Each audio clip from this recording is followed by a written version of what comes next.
Sir homework তো করছে আর পরে দেখা মনে আপনার মনে একটা প্রশ্ন আছে একটু যদি কইতেন ভালো হইতে।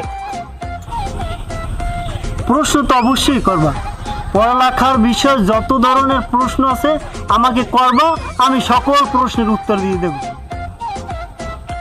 স্যার প্রশ্নটা হইলো মানে একটা ইংরেজি মুই বুঝি না, এটার অর্থ কি মুই জানি না, যদি একটু কইতেন আই লাভ ইউর অর্থ কি।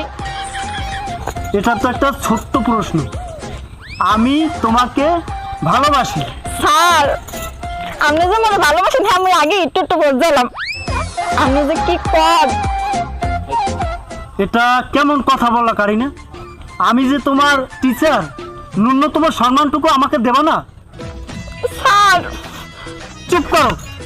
স্যার স্যার কে স্যার আর ছাত্রী বুঝি প্রেম হয় না? আপনি এরকম হলেন কে? তুমি যদি দ্বিতীয়বার এরকম কথা আমাকে বলো না